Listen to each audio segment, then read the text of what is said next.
Ինչքան է իր հետ արդեն որպես ոչ լրագրող, արդեն մարդ որպես ուզում էի հասկացնել, որ չէ դա լուծում չէ, հացադուլը լուծում չէ կամ ինքնասպանության գնալը որևէ լուծում չէ, ես հասկացա, որ իմ խոսքերը այս դեպքում գուցե արդեն անօգուտ լինեն, ու իրեն խոստացա, ասի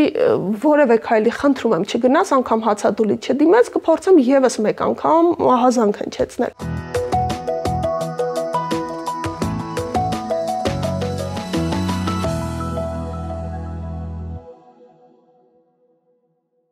Բարև ձեզ գրադարանում, այսօր զրուցում ենք Factor TV-ի լրագրող Ռոզա Վարդանյանի հետ։ Բարև ձեզ Ռոզա։ Անցյալ շաբաթ մենք մի հետաքրքիր լուր կարդացինք, երբ որ ձեր հրապարակումներից Factor TV-ի հրապարակումների արդյունքում մի մարդու ճակատագիր փոխվեց։ Մարդը, որը որ իր նախատեսած ժամկետից ավելի էր գտնվում կալանավայրում, ազատ արձակվեց։ Պատմեք այդ դեպքի մասին մի քիչ։ Շնորհակալ եմ հրավերի համար։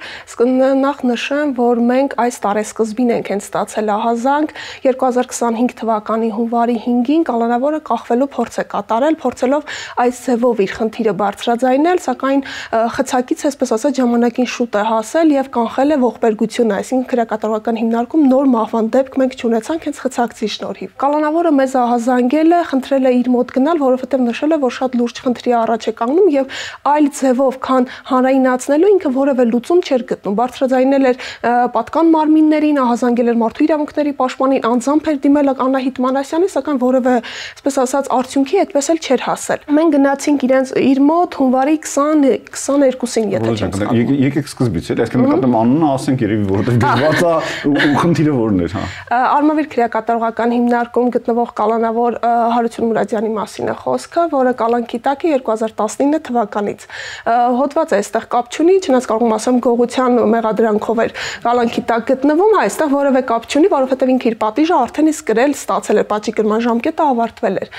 Ինքը մեզ ահազանգեց, մենք գնացինք ու բավականին հետաքրքիր դեպքի մասին հենց հայտնի դարձավ, 36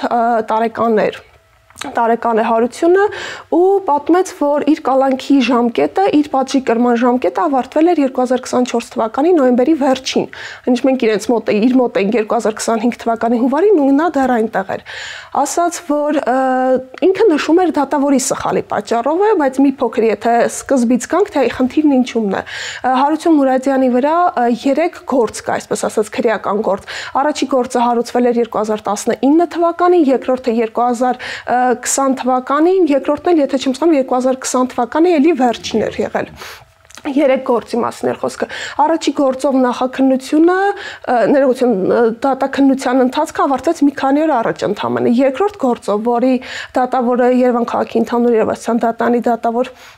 Գրիգորյանն էր Վարդան, իր պատժաչափը դատավճիռը, այսպես ասած, կայացրել է 2020 թվականի մայիսին։ Հարությունը դա բողոքարկել էր Վերաքննիչ ապավճռաբեկ դատարաններ, սակայն ապարդյուն Վճռաբեկ դատարանը մերժել էր բողոքը եւ 2020 թվականի մայիսի 12-ին արդեն վճիռը մտել էր օրինական ուժի մեջ եւ այդ ժամանակ, քանի որ Հարությունը արդեն իսկ կալանքի տակ էր, դատավորը իր խոսքով դատավորն ասում է, որ ինքը հաստատական է, այսինքն ինչպես բացատրեմ, որ ավելի բարձր հաստատականը, որ գործը արդեն ավարտվել է եւ Հարությունը պետք է կալանավորից դառնա դատապարտյալ, որովհետեւ արդեն դատավճիռը օրինական ուժի մեջ է մտել, այդ փաստաթղթերը իր ամբողջ գործի փաթեթը ուղարկել է Արմավիր քրեակատարողական հիմնարկ։ Այստեղ կարծես թե պետք է գործը ավարտված համարվել եւ Հարությունը դառնալ դատապարտյալ։ Սակայն 2022 թվականի մայիսին Արմավիր քրեակատարողական հիմնարկը բացահայտում է, որ Հարությունի ստացականը, այսինքն հաստատականը գործի մեջ չի եւ Հարությունը իրենց դեռևս կալանավորի կարգավիճակի այդ գործով։ Ինքը նորից դիմում է դատավորին, ասում է, որ մենք չունենք գործը եւ խնդրում է կրկին ուղարկել հաստատականը։ Այստեղ Հարությունը Մուրադյան մեծ զրույցում ասում է, որ դատավորը երկրորդ անգամ հաստատականը ուղարկելուց ուղարկում է ոչ թե 2020 թվականի մայիսով, երբ որ ինքը արդեն իսկ դատավճիռը կայացրել էր, այն ամսաթվով, որ այդ ժամանակ եղել է, այսինքն 2022 թվականի մայիսի 12-ով։ Այնինչ Հարությունի դատավճիռը 2020 թվականի մայիսի 11-ն է եղել, այսինքն 2 տարի նստել է եւ այդ 2 տարին ասես օդում է նստել, հոդս է ցնդել։ Դա կալանավորն է ասում, այնինչ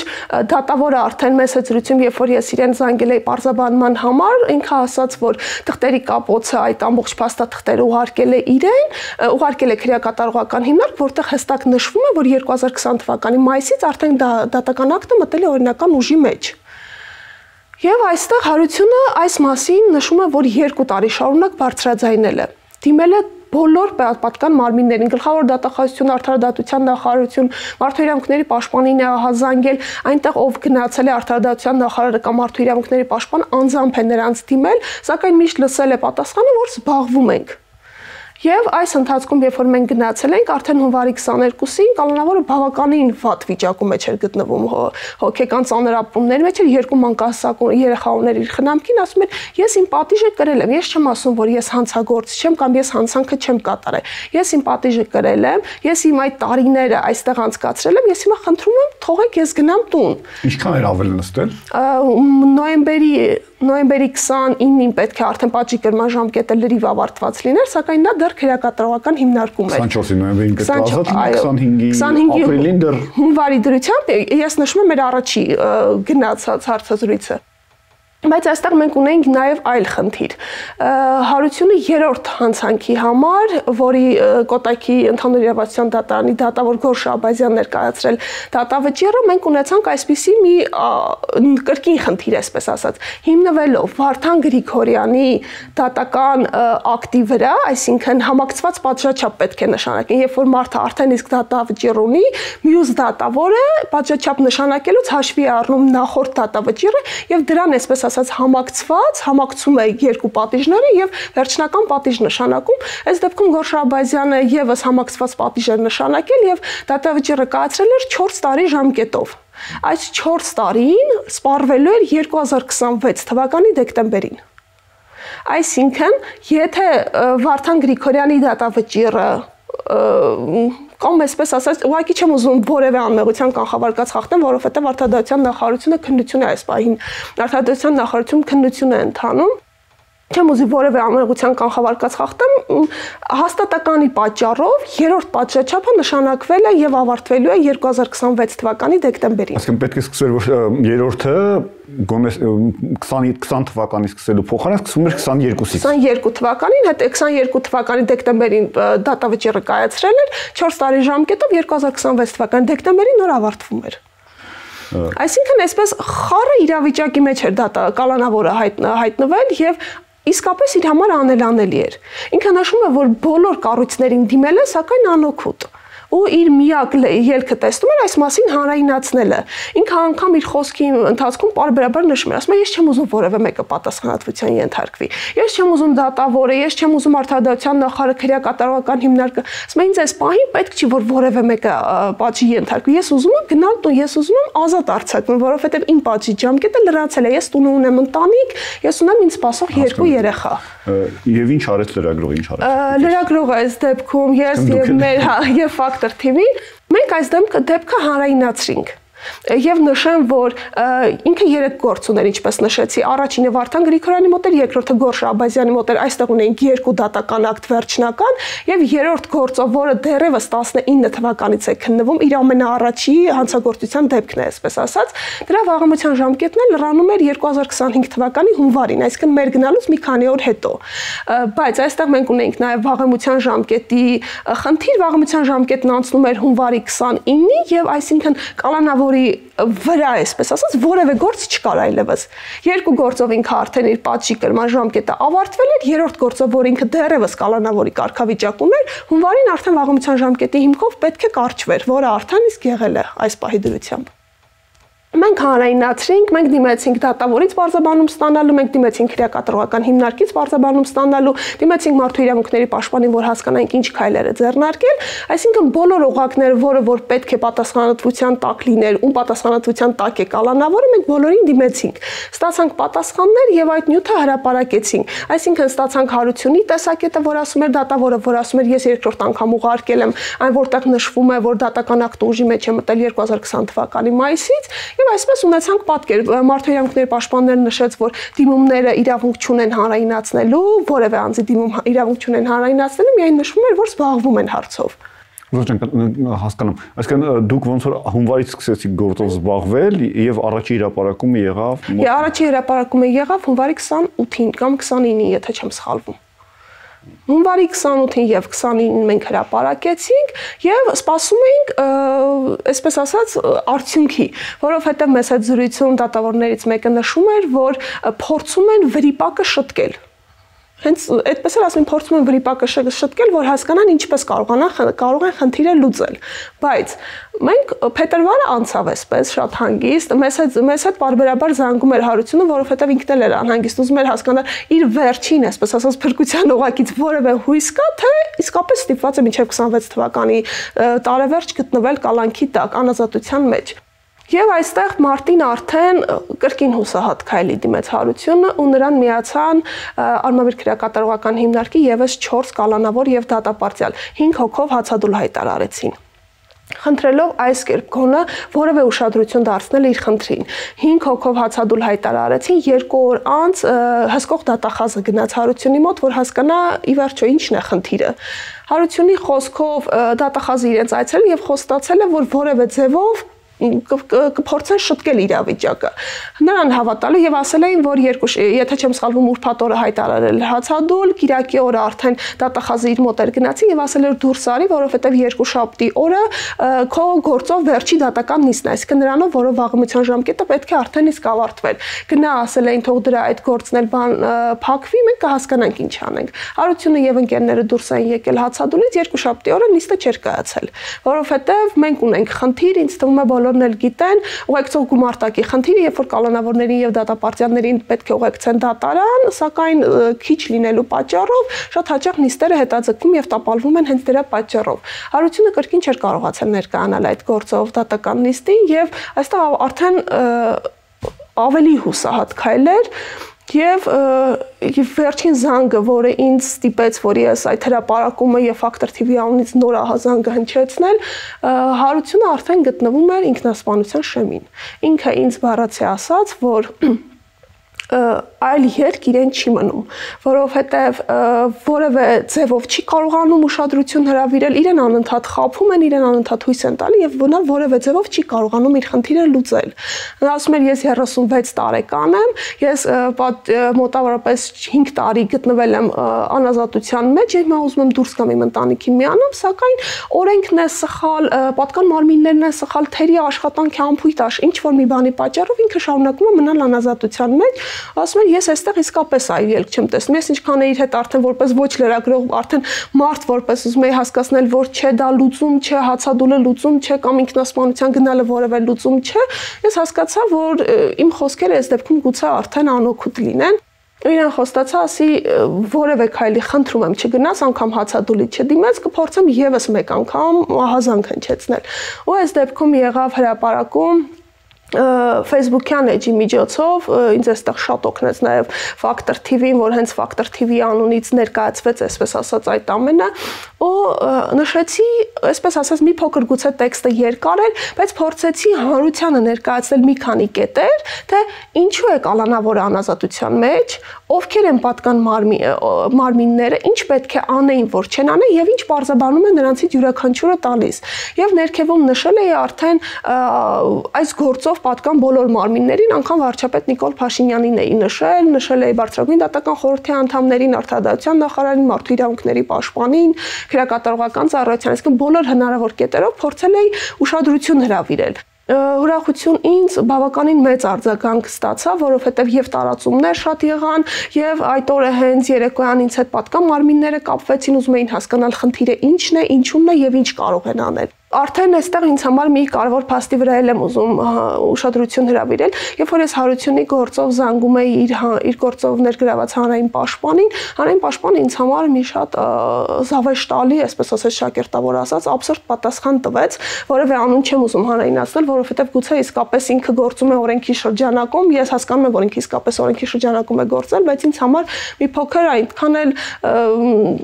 պատասխանը ինձ համար ճիշտ չէ նաև մարդկային առումով։ Հանրային պաշտպանը ինձ հետ զրույցում նշեց, որ ինքը ներգրաված է միայն Հարությունի քրեական գործով, այսինքն միայն դրա լիազորություն ունի դրանով զբաղվելու եւ չի կարող զբաղվել մյուս խնդրով։ Ասաց տեղյակ եմ խնդրի մասին, իրեն խորհուրդ եմ դիմի պայմանական վաղաժամկետ ազատ արձակման համար։ Նշեմ դա գործընթաց է, որը դու խնդրում ես պետությունից հաշվի առնելով մի շարք կանոններ, մի շարք քո պահման պայմանները, քո առավելությունները, քո այսպես, այսինքն որ պետությունը քո հանդեպ այսպես ասած լավություն անի եւ քեզ ազատ արձակի։ Ես դրանից բավականին բարկացա, ասի, բայց եթե ինքը պետության կապ չունի, ինքը պետության հոգացության տակ է, պետության պաշտպանության տակ է, եթե իր մեղքով չի եղել, ինքը ինչու պետք է պետությունից խնդրի, որպեսզի ազատ արձակվի։ Այստեղ արդեն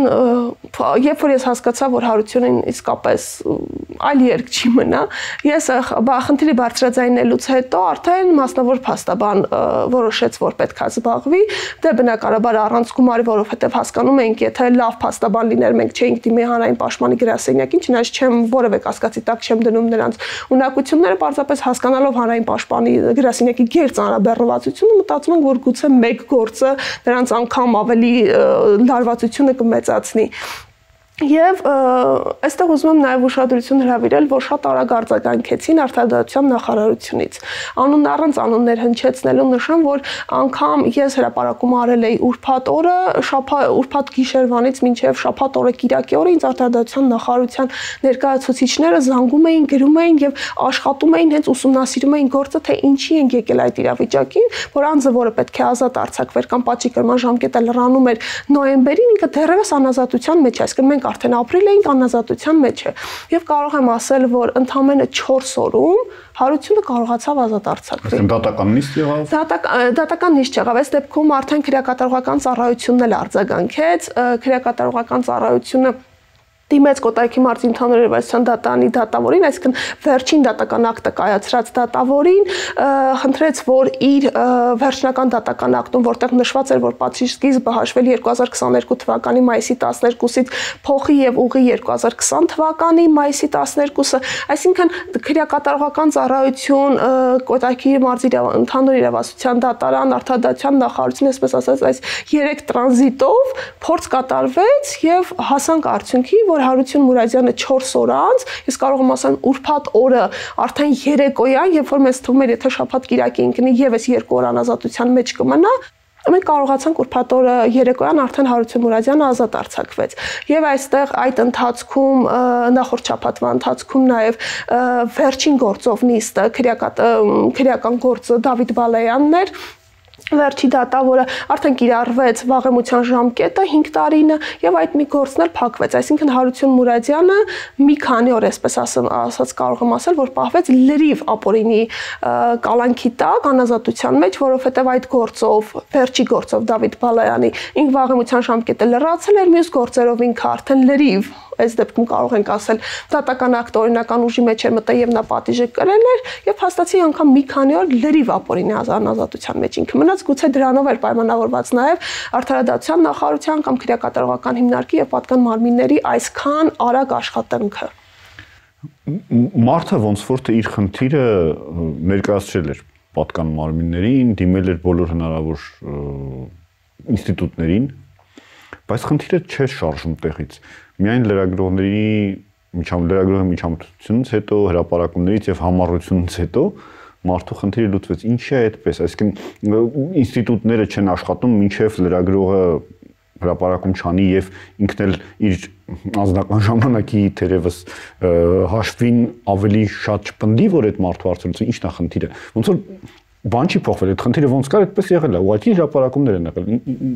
Ինչ է կարծում, ինչ է այդպես։ Գիտեք, ես շփվելով, այսպես ասած, պատկան մարմինների հետ, ովքեր որ շատ արագ ինձ արձագանքեցին, ես հասկացա, որ խնդիրը իրենց չէր հասել։ Ես այսպես կարող եմ ասել ձեզ։ Ինչ որտեղ կորել էր։ Ինչ որ միտեղ կորել էր, բարձրաձայնվում էր այդ խնդիրը, բայց չէր հասնում պատկան մարմիններին։ Օրինակ, զանգում էր թեժ գծին, չգիտեմ, Արտադրության նախարարության կամ մարդու իրավունքների պաշտպանի, թեև ասում էր, որ մարդու իրավունքների պաշտպանին անձամբ հանդիպել է եւ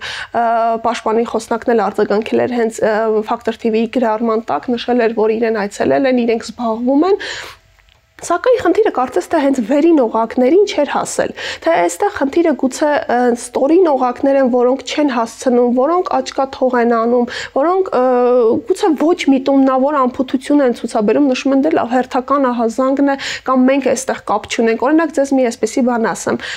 քրեակատարողական ծառայության ներողություն, քրեակատարողական արմավիր քրեակատարողական հիմնարկի պետը նշել էր, որ իսկապես խնդրին ծանոթ չէր ու բավականին անհանգստացել էր։ Ասում էր, ինչպես կարող են նման բան պատահել, որ անձը փաստացի պատժի կրման ժամկետը լրացել է, բայց նա շարունակի գտնվել անազատության մեջ։ Բայց ոնց որ իր մոտ էր, չէ՞, հացադուլանում, մեծ մարդերի ոնց չգիտեմ, չի համար հացադուլանում։ Ես հենց այդ հարցը բարձրաձայնում եմ, ասում եմ հացադուլ է հայտարարել, 5 հոգով հացադուլ են հայտարարել։ Բայց այստեղ էլ ասում են, որովհետև իրեն հասնում է, քրեակատարողական հիմնարկի պետին հասնում է, որ անձը հացադուլի է դիմել իր գործի պատճառով։ Իսկ քրեակատարողական հիմնարկը կապ չունի քրեական գործի հետ։ Ինքն ասում է դա իմ իրավասության տակ չէ։ Հնարավոր չէին ուզում ուղղակի դատական սխալ ընդունել կամ սխալ ընդունել, չգիտեմ ինչական սխալ է նույնիսկ։ Ես ավելի հավանական եմ այդ տարբերակին, որովհետև այդ սխալը գուցե շատերի վրա շատ թանկ նստի, որովհետև փաստացի պետության հոգացության տակ գտնվող մարդը ապօրինի պահվել է անազատության մեջ։ Այստեղ ես ապօրինի բառը, որը օգտագործում եմ, նշում եմ, որ թեև ինքը նոյեմբերից արդեն իսկ այդ երկու քրեական գործերով ազատության մեջ պետք է լիներ, բայց մենք չենք մոռանում, որ երրորդ գործը, որը վերջնական դատական ակտը վաղեմության ժամկետի կիրառումը տեղի ունեցավ ապրիլ ամսին, այսինքն նշում եմ, որ գուցե այդ երրորդ քրեական գործով ինքը կալանքի տակ գտնվեր, այսինքն միանշանակ չէ, որ ինքը համենայն դեպս ազատ արձակված կլիներ նոյեմբերից։ Ես նշում եմ համենայն դեպս, եթե երկու դատական ակտերով թող ինքը լիներ ազատության մեջ, արդեն երրորդ գործով գուցե դատավորը որոշում է խափանման միջոցը փոխել եւ ստորագրություն չհեռանալու մասին, տնային կալանք կիրառել։ Մենք փաստացի այս պահին մանավանդ 2022 թվականի հուլիսին ուժի մեջ մտած քրեական օրենսգրքով, իսկ քրեական դատավարության ու այլ օրենսգրքով բազմաթիվ արդեն այլ խափանման միջոցներ ունենք, կալանքի հետ չկապվող եւ գուցե դատավորը կիրառում էր կալանքի հետ չկապվող խափանման միջոց եւ հարությունը իսկապես ազատության մեջ էր գտնվում։ Ես այստեղ ուզում եմ նշել, որ այսօր լրագրողը կարծես թե դարձել է, եթե առաջել էր այդպես, այսօր առավել քան լրագրողը դարձել է անձի եւ պետության կամ պատկան մարմինների միջով հենց միջնորդը։ Եթե առաջ մենք դա հասկանում ենք, որ իսկապես հանրության խնդիրը քաղաքացիների խնդիրը բարձրաձայնելու մարմիններ, այսպես ասած, նաև լրագրություն, այսօր դա առավել քան է, որովհետև ես ասում եմ հարությունը օրինակով հասկացա, որ եթե հարությունը չդիմեր Factor TV-ին, եթե Factor TV-ին դա չլուսաբաներ եւ ոչ միայն հարությունի դեպքը, մենք իմ պրակտիկայում օրինակ եւ Factor TV-ի պրակտիկայում շատ են եղել դեպքերը, որ բարձրաձայնումից հետո հենց խնդիրը լուծվել է։ Իսկ ինչու։ Շատ լավ է, որ մենք էլ ենք ողջևորվում, որ մեր բարձրաձայնումներից հետո խնդիրը լուծվում է, դրանից ողջևորվում ենք, ուրախանում ենք, բայց ինչու պետք է կալանավորը անձը քաղաքացին միայն լրագրողի միջնորդի միջոցով կարողանա իր խնդիրը տեղ հասցնել, բայց այս դեպքում մենք ունենք բավականին շատ օղակներ, որոնք հենց իրենք պետք է հասցնեն խնդիրը։ Օրինակ, ինչու պետք է Արդարադատության նախարարը, չեմ ասում հենց նախարարը բոլոր կալանավորների կամ բոլոր քաղաքացիների խնդիրը իմանա կամ տեղյակ լինի, բայց ինչու պետք է նրան այդ խնդիրը հասնի միայն ահազանգերից հետո։ Ինչու պետք է քրեակատարողական հիմնարկի պետը այդ խնդիրը իմանա միայն այսքան հանրության, այսքան ահազանգերից հետո։ Ես ասում եմ, բոլորը շատ են, արմավիր քրեակատարողական հիմնարկը բավականին շատ կալանավոր եւ դատապարտյալ ունի եւ բոլորի խնդիրները, այսպես ասած, եւ քրեական գործերը բնականաբար չես կարող իմանալ, բայց եթե քո քրեակատարողական հիմնարկում, որի ղեկավարն ես դու, 5 անց հացադուլ է հայտարարում միասին մի գործի համար աջակցություն իրենց ընկերոջը, դու ինչու չես կարող իմանալ, թե ինչ քրեական գործ է ի վերջո, ինչ է եղել։ Ինչու պետք է մյուս կալանավորները եւ դատապարտյալները իմանան, այսինքն իրենց այդ ընկերոջ գործի մասին, իսկ քրեակատարողական հիմնարկի պետի տեղակալ, այսինքն այն մարդիկ, ովքեր որ պետք է եւ իրենց միջոցով գուցե բարձրաձայնումը պետք է լիներ, չհասներ լրագրողին եւ չդառնար այսքան քննարկման առիթ։ Գուցե իրենք ներքին կարգով դա կարողանային այնպես անել, որ դա լրագրողի, այսպես ասած, ակնանջը չընկներ եւ այսքան աղմուկը չբարձրանար։ Իսկ ահազանգից հետո հունվարին հեշտ էր գնալ, այսինքն մուտք ունենալը քրեակատարողական հիմնարկ մուտքը լրագրողի համար հեշտ է։ Կարող եմ ասել, որ բավականին հեշտացել է։ Ես ուզում եմ այստեղ նաև շնորհակալություն հայտնել քրեակատարողական ծառայության պետի մամուլի եւ լրատվության բաժնի պետ Նոնա Նավիկյանին։ Ես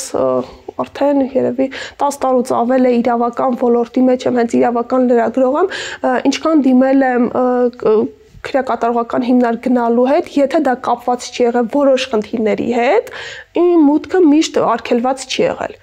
Ես կարող եմ ասել, որ եղել են դեպքեր, երբ որ մերժել են, նշելով ծանրաբեռնվածության հետ է կապված, բայց դա էլ հասկանում ենք, որ տվյալ պահին ծանրաբեռնվածությունը չէ։ Տվյալ պահին կան իրադարձություններ, որ այնտեղ գնալով լրագրողը չպետք է տեսնի, բայց հիմնականում այս պահին կարող եմ ասել, որ լրագրողը եթե դիմի, ինձ թվում է որևէ խնդիր արդեն չի լինում։ Եթե դու դիմում ես, ներկայացնում ես, թե ում հետ ես հանդիպում, ու այստեղ կարող եմ ասել, որ անպայման եթե դու գնում ես հանդիպելու կալանավորի կամ դատապարտյալի հետ, ինքը պետք է արդեն իսկ համաձայնություն տա։ Օրինակ դու չես կարող գնալ Արմավիր քրեակատարողական հիմնարկն ու Բարաշեն կամ Երևան կենտրոն քրեակատարողական հիմնարկ եւ ասել ես եկել եմ այսինչի հետ հարցազրույց իրականացնելու համար։ Հանդիպել եք Հարությունին։ Ազատ արձակվելուց հետո չեմ հանդիպել, բայց ինքը շատ արագ զանգահարել է։ Ու գիտեք ինչ, ես չեմ կարող ասել այն ապրումները, որ ինքը ունեցել է։ Ինքն ասում է 2 տարվա ընթացքում, որ ես բարձրաձայնում եմ, որևէ բան չի փոխել, այնինչ ձեր գալուց Factor TV նյութից հետո մի քանի օրվա ընթացքում։ Օրինակ ինքն էլ էր դա այդ հարցը բարձրաձայնում, ասում էր ինչու ես 2 տարի երբ որ խոսում էի բոլոր օղակներով, ինչու դա չէր հասնում այն մարդկանց ականջին, ովքեր պետք է լսեին, բայց ձեր հրապարակումից հետո դա եղավ։ Օրինակ գիտեք ինչ նեղվածության հարց է երևի ավելի շատ նեղացած գուցե նապետությունից, թե ինչի պետք է անպայման ինչ-որ մեկի միջնորդով լինեի։ Իսկ գիտեք, ներողություն խնդրել են իրանից ինչպես են ինչ է եղել արդյունքը այդ սխալի ուղղման։ Եվ փոխհատուցում լինելու, չլինելու դիմել են այդ հարցերը ինչպես են։ Որևէ ներողություն ամենայն դեպս ճիշտ ասած այդ հարցը չեմ տվել, չգիտեմ ինչու չկարողացա տալ, բայց այդ հարցին մտքով էլ էր անցնում, բայց ինձ թվում է ներողություն չի եղել, բայց փոխհատուցման մասով Հարությունն ասում է, որ մի քանի օր, այսպես ասած, ադապտանալուց հետո նոր կյանքին ամենայն դեպս 5 տարի անց անազատության մեջ է գտնվել, ինքը պատրաստվում է դիմել փոխհատուցման համար։ Օրինակ ես իմ պրակտիկայում ունեցել եմ դեպք, երբ որ անձը կրկին 41 ամիս էր այդ ժամանակ անձը անազատության մեջ հայտնվել, ճիշտ է, այս դեպքով չէր, ուղղակի կալանքի տակ էր պահվել, 4 անգամ արդարացվելուց հետո կրկին Factor TV-ի ահազանգից հետո բավականին շատ ուսումնասիրելուց հետո այդ գործը անձը 11 միլիոն փոխհատուցում ստացավ։ Պետությունը 11 միլիոն գնահատեց ավելի քան 4 տարի անազատության մեջ մնալու գինը։ Բավական երկար ժամանակի աշխատում եք դատական ընդհանրապես ուժայինների հետ, այսպես է ստացվում, հեշտ է փոփոխություններ կան, չկան, եւ այսպիսի դեպքերը շատ են լինում, ընդհանրապես համակարգում լրագրողի աշխատանքի եւ ակտիվ աշխատանքի դերը ինչն է, որն է։ Բավականին, եթե ճիշտն ասեմ, փոխվել է։ Ես դեպի դրական կգնահատեմ ավելի շատ, որովհետեւ ավելի հաճախ ես կարողանում քեզ ահազանգած խնդիրները, այսպես ասած, լուծում ստանան։ Դա ավելի ոգևորիչ է դարձել, բայց կրկին անդրադառնում իմ խոսքին, մի փոքր էլ ավելի անձանց համար իրենք նեղվում են այս հարցին, ասում են օրինակ ինչու պետք է ձեզ դիմեմ։ Օրինակ ինձ այդքան էլ իրավական հարց չէ, բայց ինձ դիմել էր օրինակ տատիկ եւ պապիկ, որոնք քույր ու եղբայր են, տատիկ չեն, բայց ամենայն դեպս մի փոքր մեծ էին տարիքով 65-ն անց էին երկուսով, բայց արդեն ալեհեր էին, դիմել էին, որովհետև լույս չունեին։ Էլեկտրաէներգիան, ես իրենց այցելել էի կրկին հունվարին, հա, իրենք դեկտեմբերի 20-ից լույս չունեին։ Ու գնացի իրենց տուն, երկուսն էլ տարիքով էին, քույրը առողջության հետ կապված խնդիրներ ուներ, հոգեկան առողջության հետ կապված անգամ խնդիրներ ուներ, ինքը նշում էր, որ անգամ մենք խնդրեցինք, որ գոնե սիմվոլիկ ամանորին մի քանի ժամով լույսը միացնեն, չեն միացրել։ Այստեղ արդեն ուրիշ խնդիր կար, իրենք ասում էին, որ մեզ վրա ավել կիլովատ են գրել, ես զանգեցի հեծը ասում էր, որ նման բան չկա, այսինքն էլի կրկին խառնաշփոթ էր, բայց մենք ունեցանք էլի արդյունքը, որ անձը բարձրաձայնում է խնդիրը եւ միայն լրագրողից հետո է կրկին կարողանում լուծում ստանալ։ Ես միշտ ասում եմ, մեզ համար շատ ոգևորիչ է, լրագրողի համար ինչը կարող է ավելի լավ լինել, եթե քո բարձրաձայնած խնդիրը խնդիրը որևէ լուծում է ստանում։ Ուղղակի երբ որ մտածում ես ինչու պետք է անձը միշտ միջնորդի դիմի։ Ինչու օրինակ ես ասեմ ձեզ այսպեսի մի գաղտնիք էլ ասեմ, հարությունի դեպքից հետո ընդհանրապես քանի օր է անցել։ Գիտեք, քանի կալանավորից եւ դատապարտյալից եմ ես արդեն ահազանգ ստացել։ Բոլորը ուզում են, բոլորին մոտ թվում է թե հարությունի, այսպես ասած, արդյունքը բոլորի մոտ կլինի, որովհետեւ մտածում են, ասում են, նայեք, մենք այսքան արձագանքում ենք, որևէ արդյունքի չենք հասնում, լրագրողի արձագանքից հետո, առաջին արձագանքից հետո, եթե մի փոքր տեղաշարժ է եղել, արդեն երկրորդ ահազանգից մի քանի օր անց արդեն անձը ազատության մեջ է հայտնվել։ Եվ ինչ է կանալու այդ զանգերի հետ։ Բոլորի հենց բոլորի մասով հերթով գնալ եմ արդեն իսկ պատկերացրեք քանի դիմում եմ ես ուղարկել, որովհետև բոլորի մոտ ուզում եմ գնամ հասկանամ ինչն է խնդիրը։ Խնդիրը ես մեծ հույս ունեմ, որ հարությունի նման հարությունի կարգավիճակով որևէ անձ այլևս չկա Հայաստանի քրեակատարողական հիմնարկներում, որովհետև հարությունի դեպքը ես կարող եմ ասել, որ չպետք է երբեք կրկնվի։ Անձը եթե պատիժը կրել է, չպետք է շարունակի գտնվել անազատության մեջ, որովհետև այդ 1 ժամը 1 օրը, եթե մեզ համար դա 1 օր է, դե լավ, 3-ն է, այսօրն է, վաղն է, նրանց համար անգամ 1 ժամը շատ մեծ կարևոր նշանակություն ունի։ Դրա համար օրինակ մասնավոր փաստաբանը հենց այդ օրերը չկորցնելու համար, որը հայփոստի միջոցով 1-2 օր պետք է տանես, դիմում է մուտքագրում ես կամ պետք է տանես դատարան, մի քանի օրից նոր հասնում է այնտեղ, մի քանի օրից այնտեղ, անձամբ էր տանում բոլոր դիմումներ, անձամբ տանում էր դատարաններ մուտքագրում, անձամբ տանում էր քրեակատարողական ծառայություն, այսինքն որ անգամ այդ 1 օրը 1 ժամը չկորի, որովհետև բոլորի համար հասկանալի է թե 2 տարի այդ ամենի համար պայքարող եւ մի քանի ամիս արդեն իր ազատությունը տենչող անձի մասով անգամ այդ 1 ժամը կարևոր նշանակություն ուներ։ Մենք այնքան սպասում էինք, որ եթե միջև ուրբաթ ժամը 4-5-ը արդեն մենք մտածում էինք, որ չէ, թեև ասում էին, որ ազատության այդ կինը շատ մոտ է ազատ արձակվելու հանգամանքը, բայց քանի ժամերը գնում էին, մենք մտածում էինք, հեսա դիմացա հանգստյան օրեր կլինեն շաբաթ կիրակին, եւ անց այդ 2 օրն էլ կմնան ազատության մեջ։ Բայց այդպես չէ։ Բայց այդպես,